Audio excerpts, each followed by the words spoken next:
25 de diciembre de 1991. Ante las cámaras de todo el mundo, el presidente Mikhail Gorbachev, a la cabeza de un imperio hecho trizas, declaraba solemnemente el fin de la Unión Soviética. Dejo mi cargo con preocupación, pero esperanzado, porque tengo fe en vosotros y en vuestra sensatez. Os deseo todo lo mejor.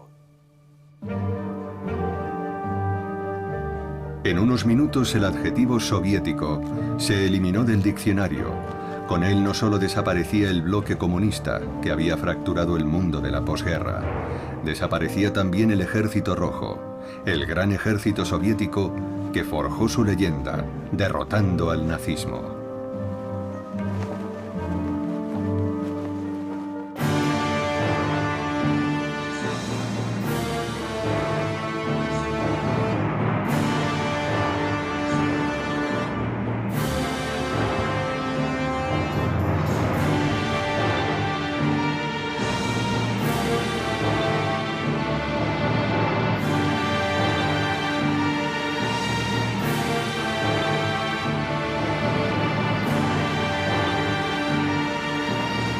El Ejército Rojo, la Guerra Fría.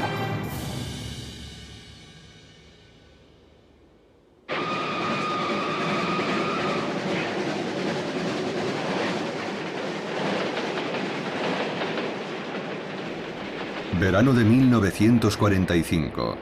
Tras finalizar la Segunda Guerra Mundial, unos trenes abarrotados atravesaban el territorio de la URSS. Más de 9 millones de soldados regresaban a casa. Uno de ellos era Anatoly Genatulin. Fuimos a la guerra siendo unos críos de 17 o 18 años. Ni siquiera habíamos conocido un primer amor que nos ayudase a superar esta pesadilla. No tuvimos ni adolescencia ni juventud. Todos volvimos tocados. El Ejército Rojo había ganado la Gran Guerra Patriótica. Los soldados esperaban ser recibidos como héroes. Pero sus expectativas se desvanecieron al encontrarse con un territorio devastado en el que 25 millones de personas habían perdido sus hogares. La ayuda prometida por la propaganda era irrisoria. Era muy difícil encontrar trabajo. A los inválidos de guerra no les quedaba otra salida que el mercado negro o la mendicidad.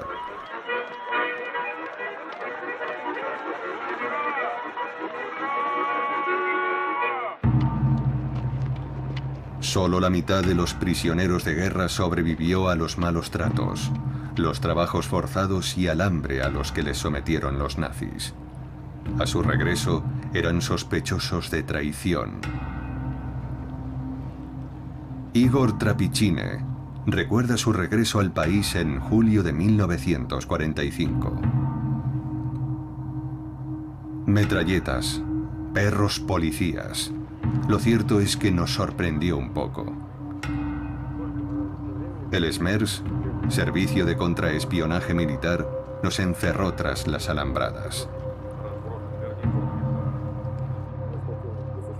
Considerados peligrosos, los prisioneros de guerra pasaron directamente del campo nazi al campo soviético.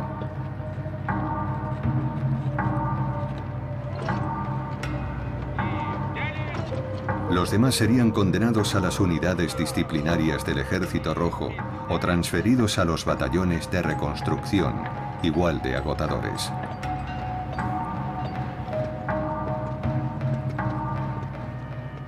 Para Stalin, se había acabado la gloria del Ejército Rojo. Pensaba que se había vuelto demasiado peligroso, demasiado popular. Nadie, ni siquiera su ejército, podía hacerle sombra.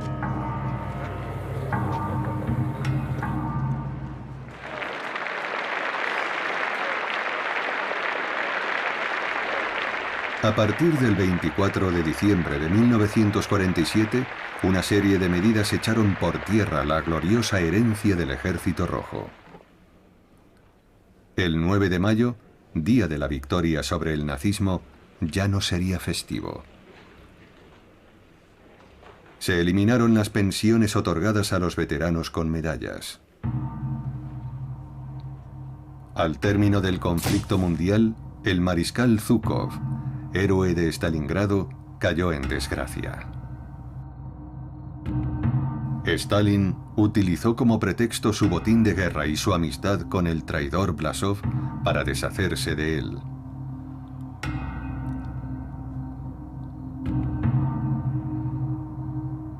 El general Blasov, que se pasó al enemigo durante la guerra, fue condenado por alta traición y ahorcado en 1946.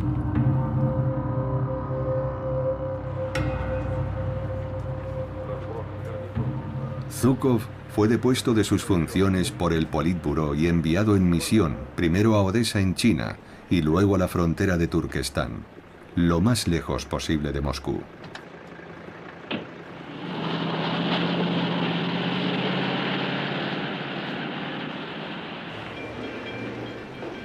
En 1949, Stalin ordenó librar a las ciudades de la Unión Soviética de los mendigos y lisiados de la guerra.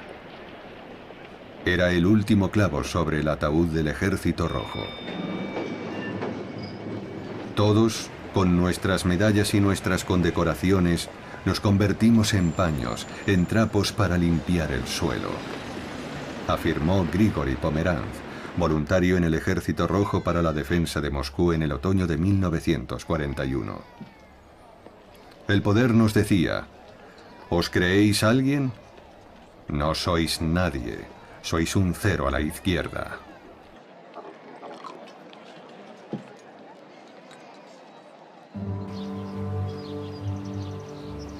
La Gran Guerra Patriótica dio paso a un nuevo conflicto.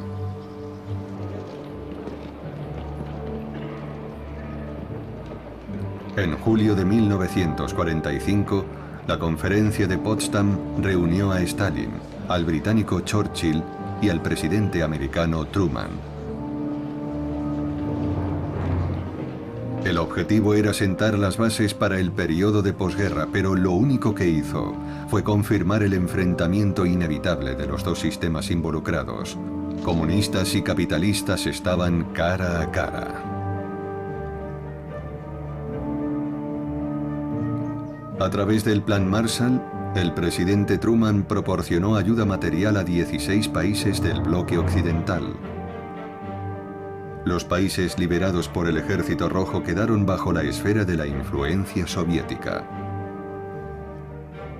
Alemania fue dividida en varias zonas de ocupación, así como la capital, Berlín.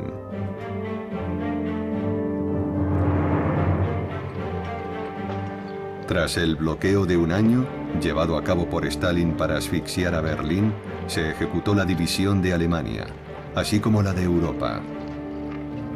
La oposición este-oeste se materializó mediante un telón de acero que fracturaba el continente. El mundo había entrado de lleno en la Guerra Fría.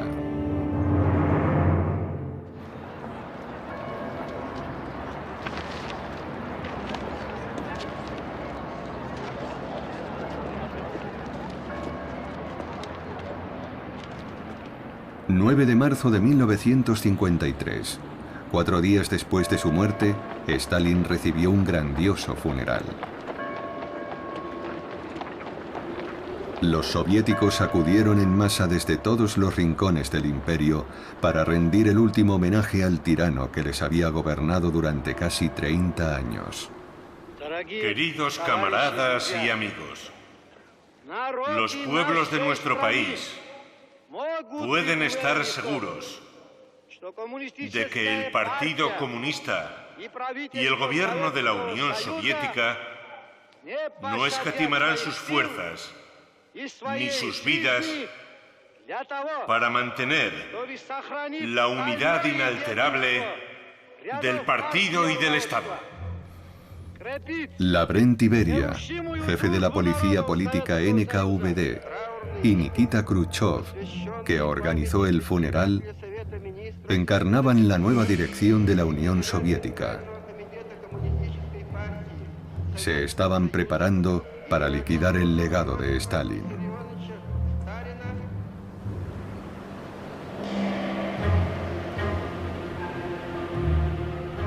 El mariscal Zhukov abandonó su exilio en los Urales y acudió a Moscú, donde había sido convocado. El 14 de mayo de 1955 firmó el Pacto de Varsovia, una alianza militar creada para hacer frente a la OTAN, el brazo armado de Occidente. Era el regreso del mariscal soviético.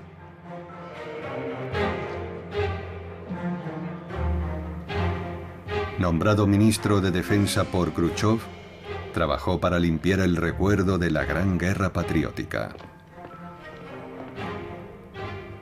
Colocó estelas, levantó estatuas en Stalingrado, Leningrado o Minsk.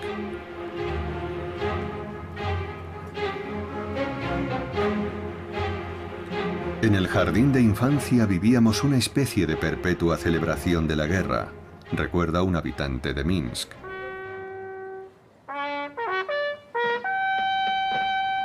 La maestra nos llevó al monumento en honor a Marat Kazei. Niños, mirad, es un joven héroe. No tenía más que 14 años cuando se hizo estallar con una granada matando a muchos fascistas. Cuando seáis mayores tenéis que ser como él. Yo estaba convencido de que me alistaría tan pronto como terminase la secundaria.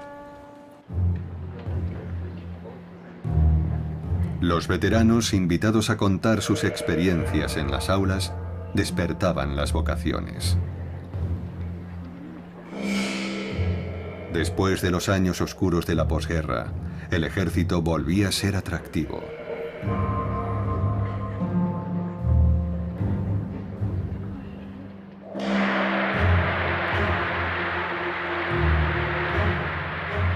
El 25 de febrero de 1956, en el 20º Congreso del Partido Comunista de la Unión Soviética, Khrushchev, que se había hecho con el poder, hizo oficial la desestalinización al revelar su informe secreto sobre los crímenes de Stalin. También condenó el culto de la personalidad y anunció la liberación de los prisioneros de guerra encarcelados. 1,5 millones de veteranos recuperaron la pensión que Stalin había suprimido 10 años antes.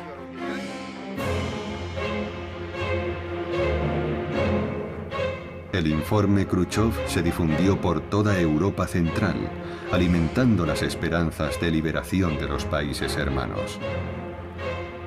A partir del 28 de junio de 1956 comenzaron los disturbios en Polonia. Se extendieron rápidamente a Hungría, donde los manifestantes exigían la independencia y la democracia. Khrushchev y Zhukov enviaron al Ejército Rojo para sofocar la insurrección.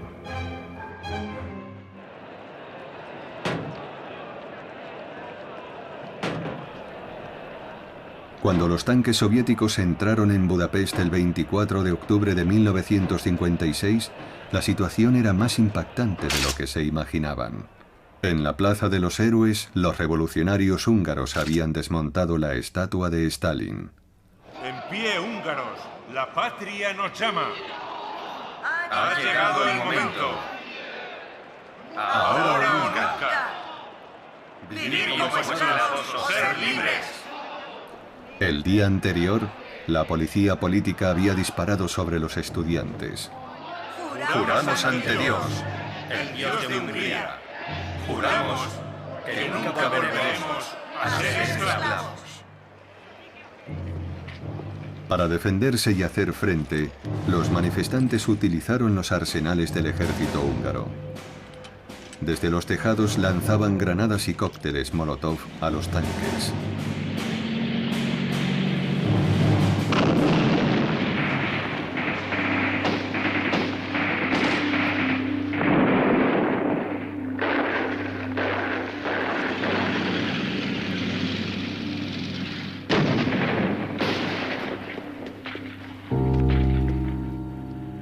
Los soldados estaban abrumados. El Kremlin perdía poco a poco el control de la situación.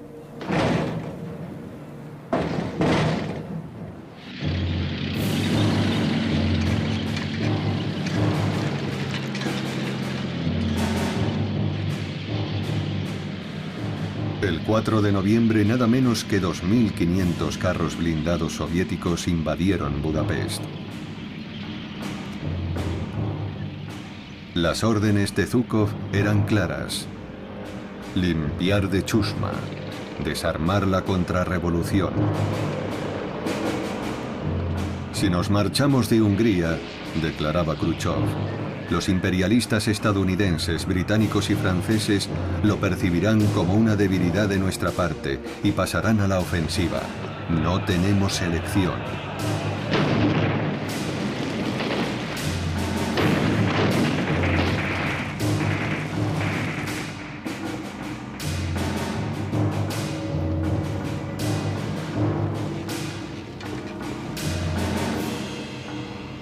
A finales de noviembre, la insurrección fue aplastada.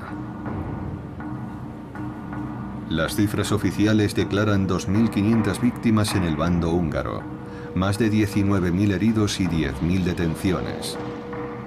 En medio del caos, 180.000 personas huyeron hacia el oeste.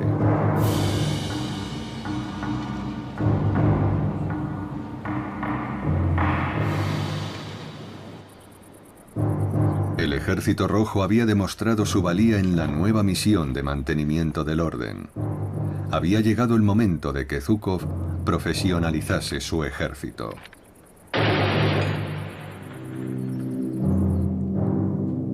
Los soldados ya no serían requisados para labores agrícolas o cualquier otra tarea que no formara parte de su función. Zhukov aprovechó para reducir drásticamente los efectivos. En 2 años, el Ejército Rojo pasó de 5 a 3 millones de hombres. El equipamiento y el armamento se modernizaron para poder competir con el arsenal estadounidense.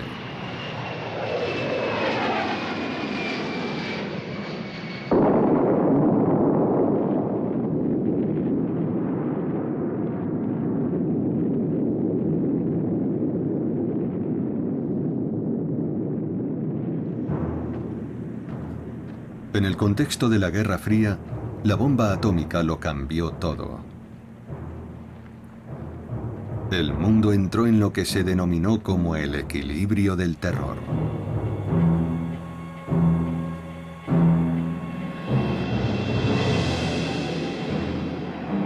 Diseñada en 1949 por científicos nazis en los laboratorios de la NKVD, el arma nuclear no debía escapar al control del ejército.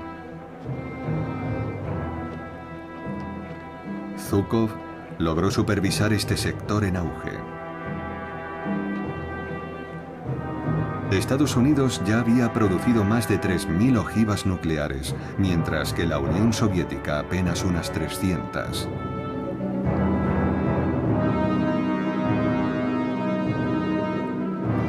El 14 de septiembre de 1954, en la Operación Bola de Nieve, los soviéticos lanzaron una bomba atómica a 8.000 kilómetros de altitud, al sur de los montes Urales.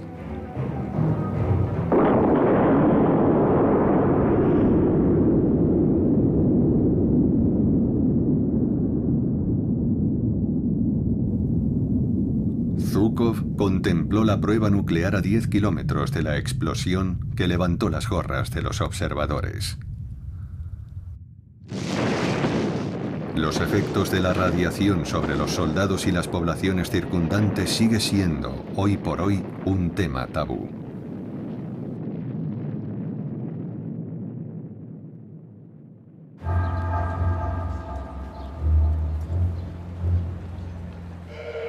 Dichas armas se desarrollaban en ciudades ocultas que se construyeron en la década de los 40 para alojar a quienes trabajasen en los ámbitos ultrasensibles de las armas nucleares, biológicas o químicas. Ciudades que no aparecían en los mapas. Los soldados y científicos que vivían allí estaban bajo la constante vigilancia de la KGB, la nueva NKVD.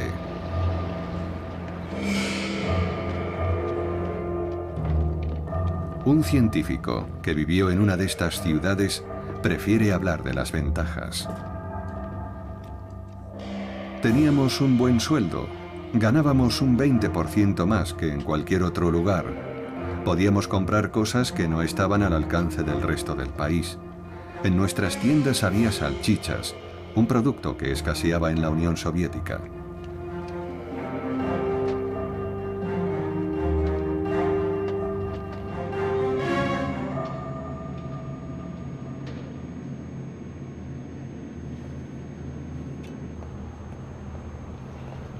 Paralelamente a la carrera nuclear, estadounidenses y soviéticos emprendieron la carrera espacial en una pugna por la conquista del espacio.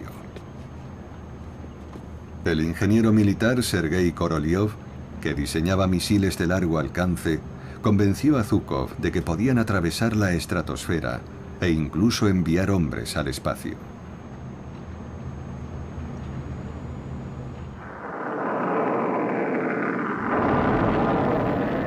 El programa espacial estaba bajo la autoridad del Ejército Rojo.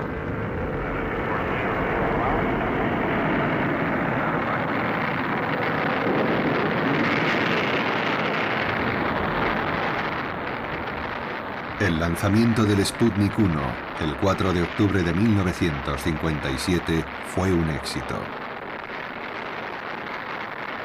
Al mes siguiente, el Sputnik 2 fue puesto en órbita. A bordo iba Laika, una perrita callejera que habían encontrado en las calles de Moscú.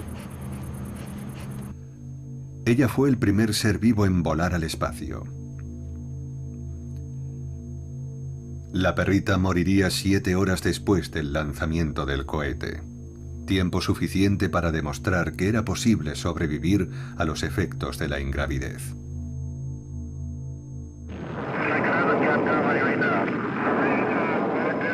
Estados Unidos iba muy por detrás de la Unión Soviética en la carrera espacial.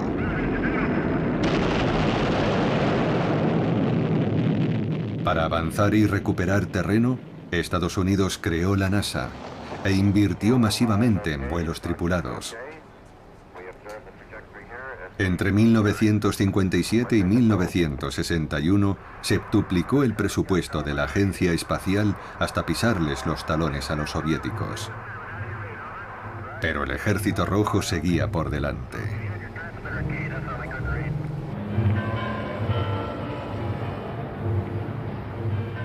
El 12 de abril de 1961, Radio Moscú difundió un comunicado que asombró al mundo. Aquí Moscú. Aquí Moscú.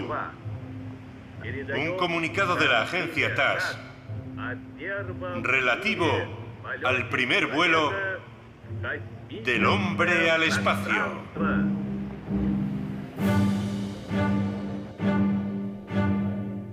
Yuri Gagarin, militar de 27 años, giró en órbita a una velocidad de 28.260 kilómetros por hora. El ingeniero Korolev supervisó la preparación del vuelo. Cosmonauta, aquí la Tierra. Aquí el cosmonauta. Veo la Tierra. Distingo los relieves, los bosques, los ríos, las nubes, los cúmulos. A mi alrededor todo es hermoso, muy hermoso.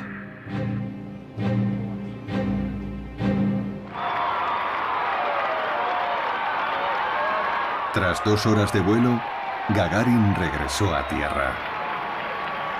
En un solo día se había convertido en una leyenda.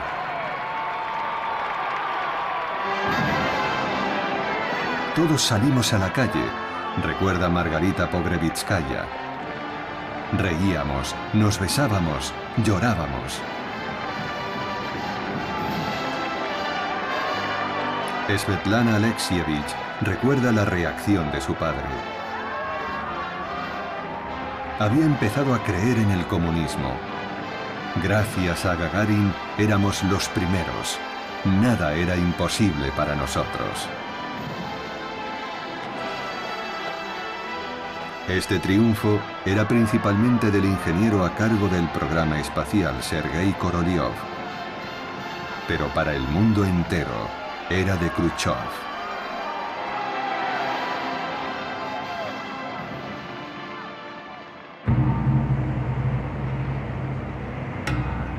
En 1962, un año después de la construcción del Muro de Berlín y de la elección de John Fitzgerald Kennedy como presidente de Estados Unidos, el mundo contuvo la respiración. Buenas noches, queridos conciudadanos. Este gobierno, como prometió, se mantiene vigilante ante el refuerzo de la presencia militar soviética en Cuba. La crisis de los misiles en Cuba estuvo a punto de lanzar a las dos superpotencias a una guerra atómica.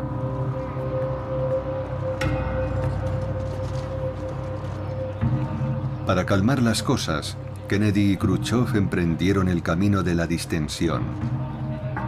Gracias a la diplomacia se pudo reanudar el diálogo. Sin embargo, Estados Unidos y la URSS siguieron enfrentándose en guerras subsidiarias en terceros países. En Vietnam, Oriente Medio y Latinoamérica.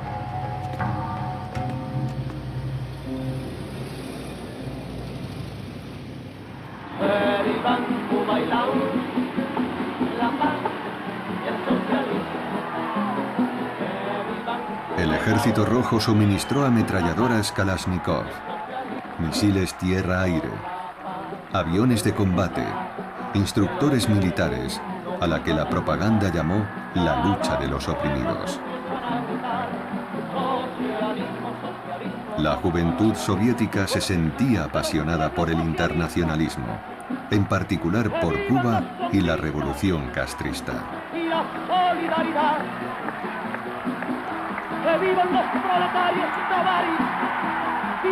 Margarita Pogrevitskaya estudiaba medicina. Todos soñábamos con Cuba. Era tan fácil engañarnos. Pero aún así, nunca olvidaré esa época tan emocionante.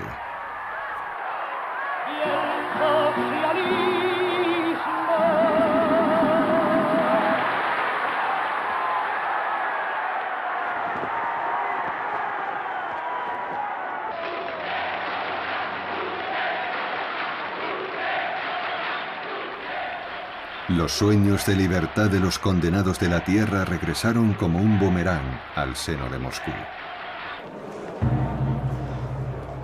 En Checoslovaquia, la primavera de Praga desafió al Kremlin.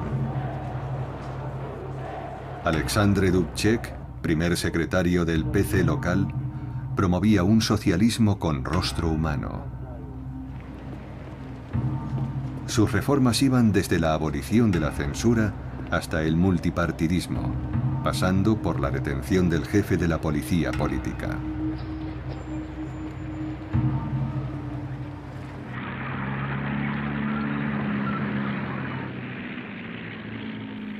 La historia se repite. En la noche del 20 al 21 de agosto de 1968, 300.000 soldados del Pacto de Varsovia, en su mayoría soviéticos, invadieron Checoslovaquia. Leonid Brezhnev, sucesor de Khrushchev, envió el Ejército Rojo para restablecer el orden. El soldado Boris Smelev se veía volviendo a casa como un héroe.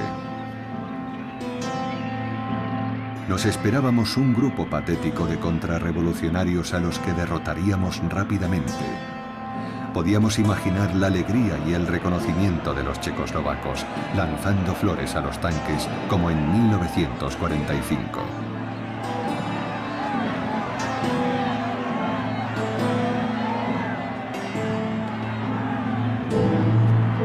Los soldados ignoraban que los checos respaldasen mayoritariamente las reformas de Dubček.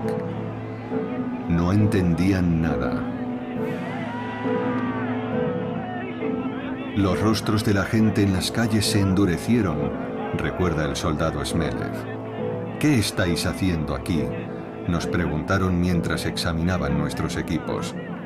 Vencer la contrarrevolución. Pero fijaos bien, vivimos felices. No hay ninguna contrarrevolución. El diálogo de sordos se repetía en cada cruce, con cada tanque.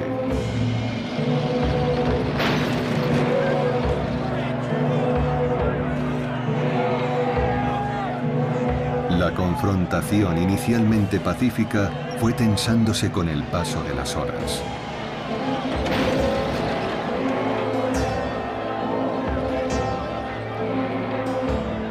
Los manifestantes se apostaron frente al edificio de la radio pública, que seguía denunciando la invasión.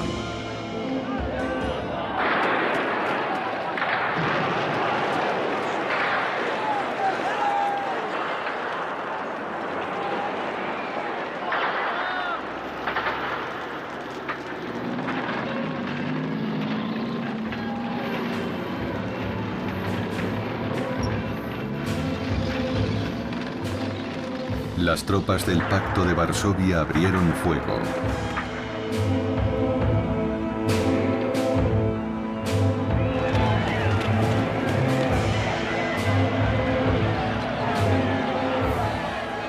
Lejos de calmar los ánimos, el golpe de fuerza acentuó la determinación de los habitantes de Praga, que taparon con pintura blanca los nombres de las calles para desorientar a los invasores.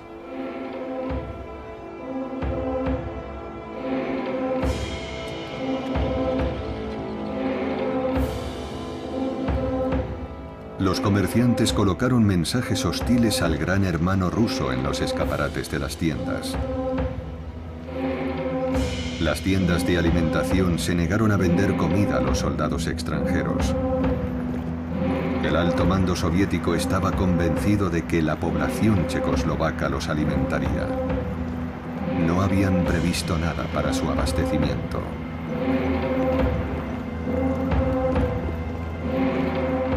El 22 de agosto, bajo presión de Brezhnev, Dubček capituló. La primavera de Praga había pasado a mejor vida.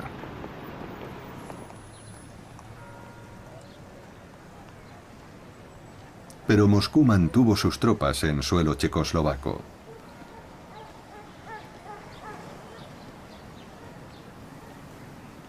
El Ejército Rojo estaba despistado. Algunos oficiales estaban convencidos de que los manifestantes estaban manipulados por Occidente y de que el ejército soviético había impedido la Tercera Guerra Mundial. Otros pensaban que la represión de Praga manchaba la reputación del Ejército Rojo y no descartaban nuevas revueltas.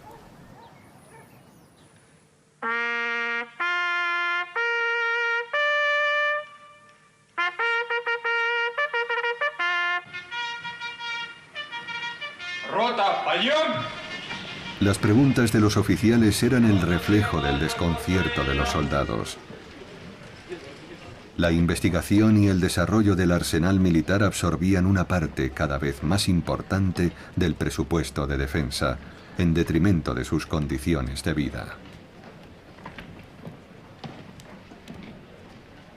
En los cuarteles abarrotados, cada soldado disponía de menos de 2 metros cuadrados para uso personal, cama incluida. La cantina era una constante decepción. Raciones muy pequeñas y nada de productos frescos. Extinción de incendios. A la hoguera antes de que se apague. El acoso era el pan nuestro de cada día de los jóvenes reclutas. El director Alexei Kaniutin lo contó en un apasionante documental.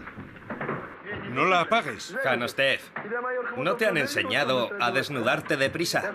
Veo que tú... Cuidado. ¿No puedes darte más prisa? En posición. Tienes 5 segundos. Vale. ¿Entendido? Corre a toda velocidad. Hasta la armería. ¿A dónde? ¿Lo pillas? Allí, joder. Donde os dan por detrás. En posición. 5 segundos. 1, 2, 3, 4, 5. Vuelve.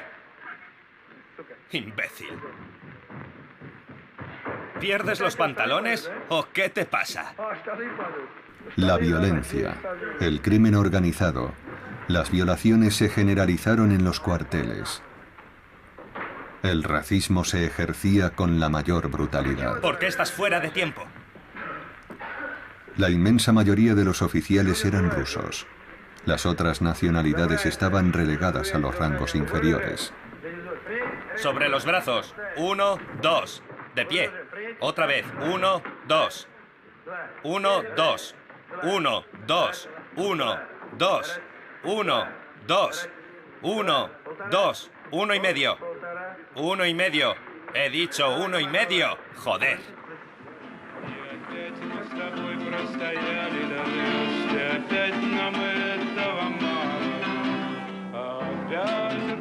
El Ejército Rojo se convirtió en algo que provocaba rechazo. Los que tenían más estudios intentaban por todos los medios posibles evitar el servicio militar obligatorio. Entre 1954 y 1978, el número de jóvenes que intentaron escapar del servicio militar se cuadruplicó y pasó del 9% al 38%. Los reclutas que se alistaban eran hijos de obreros o de oficinistas. A la mayoría le daba igual la defensa del comunismo y la lucha contra el imperialismo. El general Epichev, jefe de la dirección política del ejército, dio la voz de alarma. Los jóvenes reclutas difunden ideas políticamente ingenuas, pacifistas e indiferentes a la guerra que libran nuestros enemigos de clase.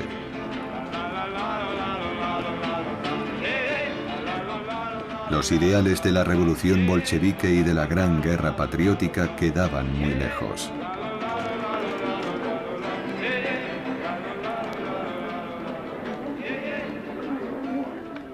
Para la nueva generación de soldados, el ejército representaba sobre todo una garantía de empleo y unos beneficios sociales como un salario regular o la vivienda oficial, un escudo contra la crisis económica que se estaba afianzando.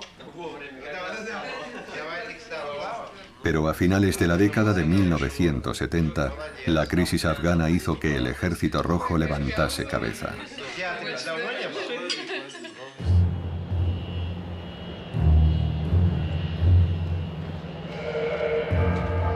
Noor Mohammad Taraki, presidente afgano en el poder desde 1978, contaba con el apoyo de la Unión Soviética. El 14 de septiembre de 1979 fue eliminado por el primer ministro que quería distanciarse de Moscú. El Kremlin, preocupado, amenazó con una intervención armada. No era una decisión unánime. Andrei Gromyko, ministro de Asuntos Exteriores, era el más reticente. ¿Contra quién vamos a luchar? Se trata de un asunto interno de Afganistán, objetaba. Brezhnev, a sus 73 años, llevaba 15 gobernando la Unión Soviética. Enfermo, solo escuchaba al jefe de la KGB, Yuri Andropov. Este último aseguraba que la intervención solo duraría unas semanas. Los objetivos de la guerra eran muy claros. Instalar en el país fronterizo un gobierno favorable al Kremlin. En resumen, una operación policial como la de Budapest en 1956 o Praga en 1968.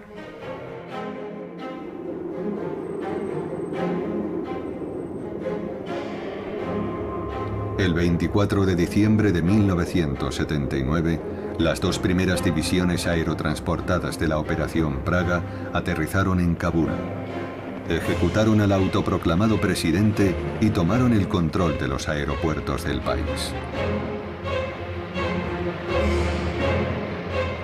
A los 3 días, 20.000 hombres equipados con armamento pesado tomaron Kabul y otras ciudades afganas.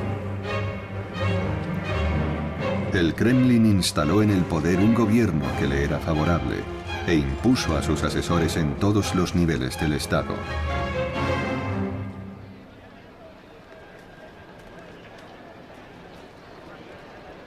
El 1 de enero de 1980, 55.000 soldados soviéticos acamparon en el país. 3 meses más tarde, eran 85.000.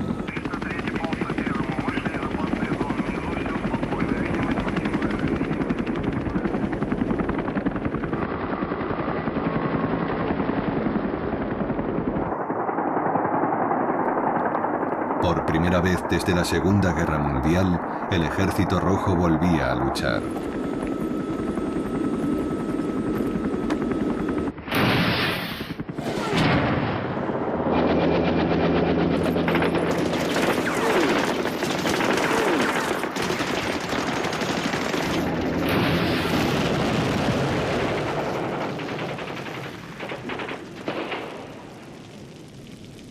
Al principio todo iba según lo planeado.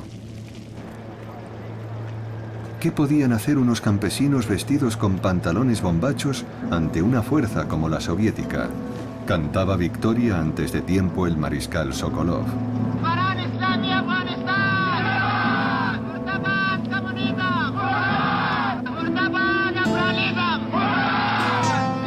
No contaban con la determinación de los combatientes afganos ni con la debilidad moral de los soldados del Ejército Rojo.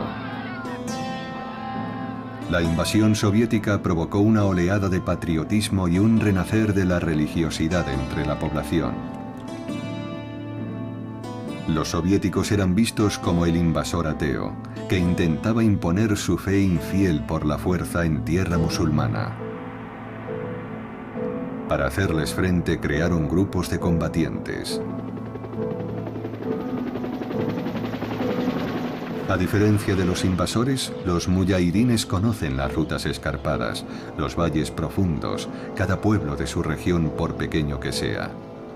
Lideraban una guerrilla eficaz, alimentada por el suministro de armas americanas y saudíes. Los carros blindados soviéticos resultaban poco eficaces frente a las emboscadas y el hostigamiento. El Ejército Rojo perdía terreno.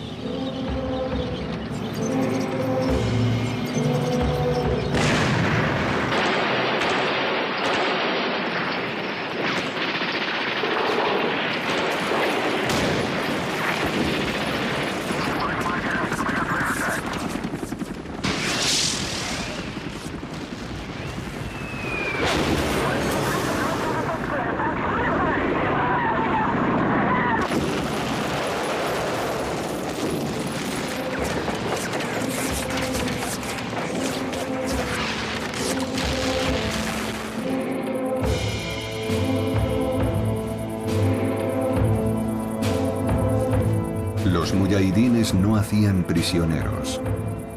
Las torturas y las ejecuciones que les tenían reservadas horrorizaron a los soldados soviéticos.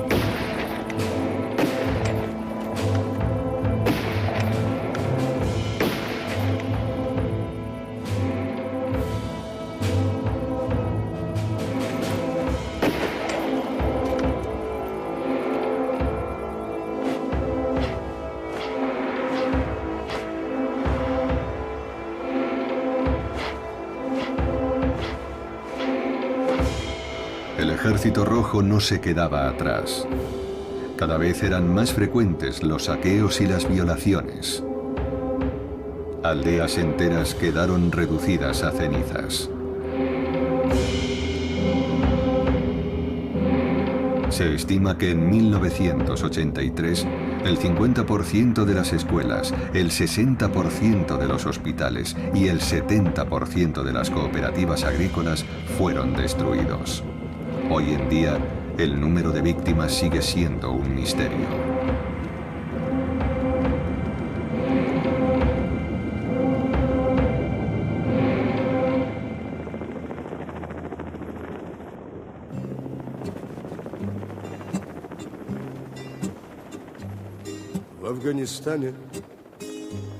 Los soldados como Evgeny Koltenikov empezaban a tener dudas. Fui yo quien pidió en la oficina de reclutamiento que me enviaran a Afganistán. En las sesiones de entrenamiento político nos hablaban de hazañas militares y actos de valentía. Odio haber sido tan crédulo.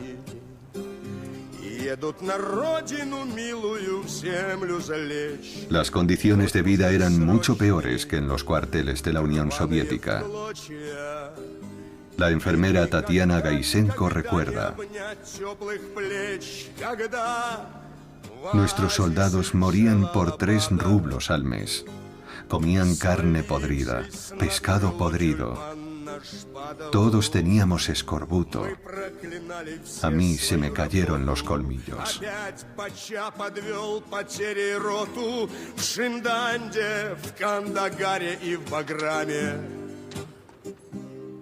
Intimidación, explotación violenta de los jóvenes reclutas por los soldados veteranos. Todos los fallos del Ejército Rojo se agravaron en Afganistán.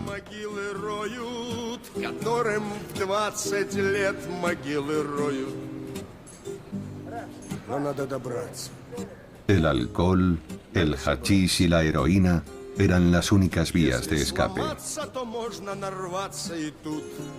Les daba fuerzas, les liberaba de todo, narra la enfermera Tatiana Gaisenko. En ese estado era más fácil matar. No se sentía odio ni piedad. Era más fácil morir.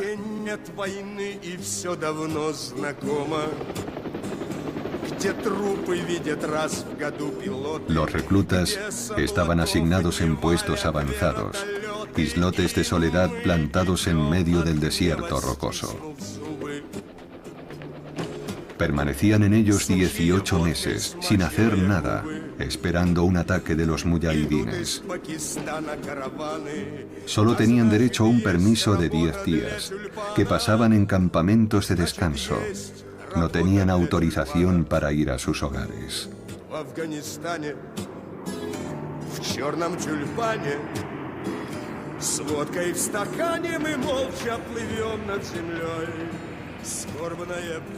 Al final de su servicio, los reclutas como Evgeny Kotelnikov recibían una fuerte advertencia sobre lo que podían o no decir en público. No se permite hablar de los muertos porque somos un ejército grande y poderoso. No disparamos, ni bombardeamos, ni envenenamos. Somos un ejército grande, poderoso y moralmente sano.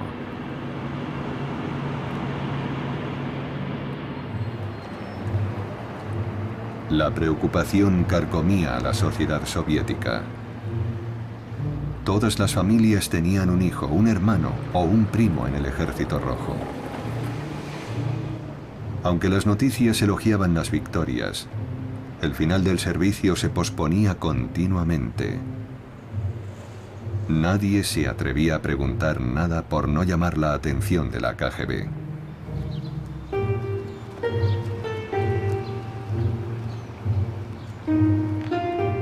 Las familias permanecían en una incertidumbre que el Estado mantenía hábilmente. La enfermera militar Tatiana Gaisenko recuerda: ni siquiera podíamos escribir la verdad en el certificado de defunción. Cuando los chicos pisaban una mina escribíamos: fallecido en un accidente de tráfico o fallecido por intoxicación alimentaria. En un cementerio a las afueras de Minsk, un padre se lamentaba indignado. Yo quería poner en la lápida de mi hijo muerto en Afganistán, pero nos lo prohibieron. Pagamos al sepulturero para que añadiese RDA por República Democrática de Afganistán. Por esas 3 letras me convocaron regularmente durante un año.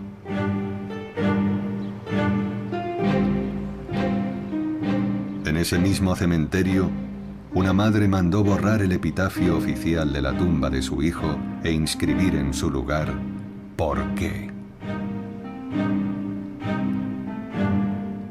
La guerra se prolongaba.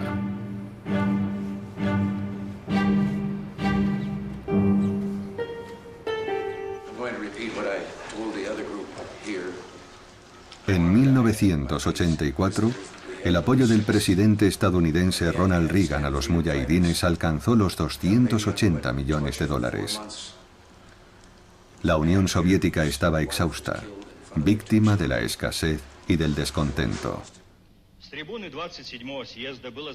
Mikhail Gorbachov, nuevo secretario general del Partido Comunista de la Unión Soviética, comprendió que no se podía ganar la guerra. Para él, se trataba de encontrar una salida digna al conflicto. Antes de finales de 1986, 6 regimientos regresarán de Afganistán.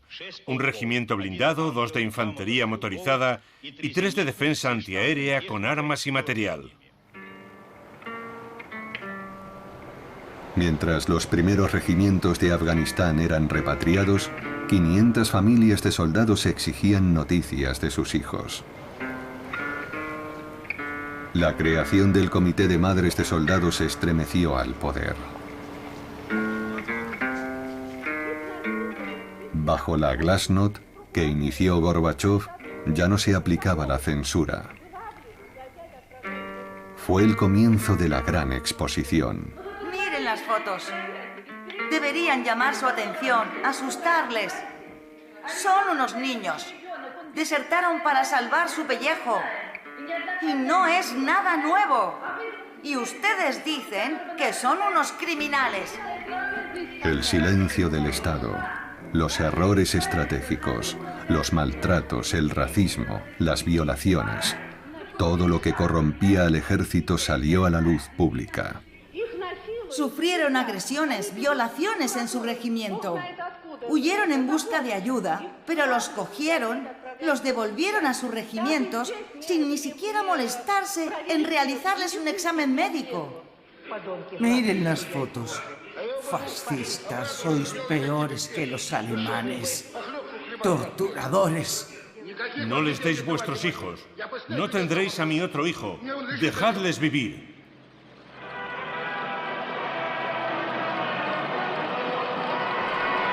El 15 de febrero de 1989, el Ejército Rojo tiró la toalla. Los últimos vehículos blindados abandonaron Afganistán. El conflicto duró casi una década, el doble que la Gran Guerra Patriótica.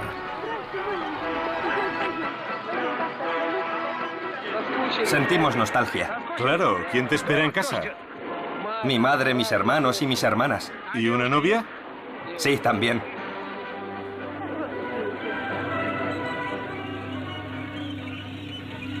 Y la historia se aceleró.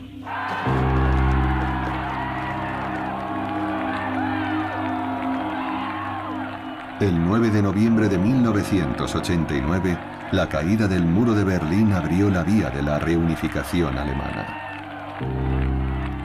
El 30 de septiembre de 1990, la República Democrática Alemana se retiró del Pacto de Varsovia. Las democracias populares recuperaron el control de su destino y reclamaron la marcha de los soviéticos. Más de 650.000 militares volvieron con sus familias a la Unión Soviética. El poder continental de Rusia había dejado de existir. El país más grande del mundo era un castillo de naipes a punto de derrumbarse. Y con él, el Ejército Rojo.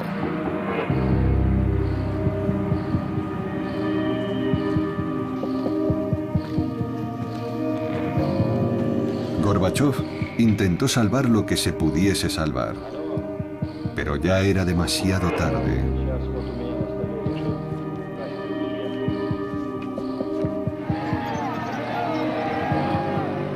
En agosto de 1991, con el respaldo de la KGB, un grupo de oficiales del Ejército Rojo que rechazaban la desaparición de la Unión Soviética intentó un golpe de Estado en Moscú.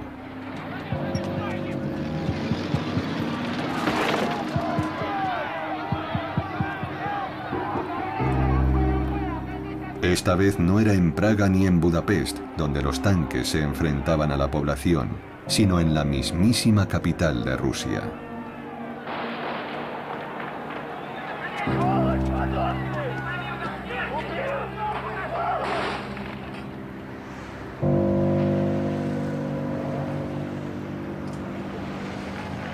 Boris Yeltsin, que lideraba la oposición a Gorbachov, desafió el intento de golpe de Estado de los militares, hecho que le propulsó a la presidencia de la nueva Rusia. En 1992, el Ejército Rojo pasó a llamarse Fuerzas Armadas de la Federación de Rusia. Contaba entonces con cerca de 3 millones de hombres. Reestructurado y reducido, en 20 años perdió la mitad de sus efectivos.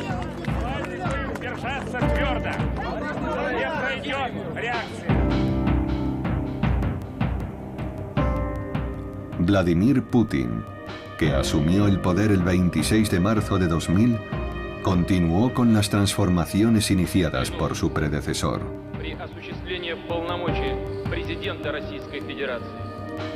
Ha aprovechado el poder para escribir una novela nacional que recupera la herencia del Ejército Rojo y la de los ejércitos zaristas, reavivando el patriotismo de la población.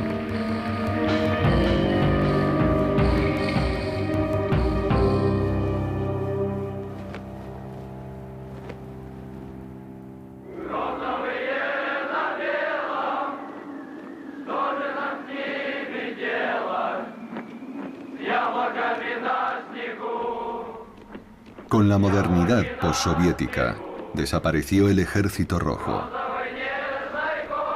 Pero no ha impedido que su recuerdo se haya mantenido en el tiempo, convirtiéndose en todo un mito. Aún son muchos los que hablan del heroísmo del pueblo y del destino de la nación, de la Rusia eterna que, pese a todo, ha sobrevivido a las tragedias de la historia.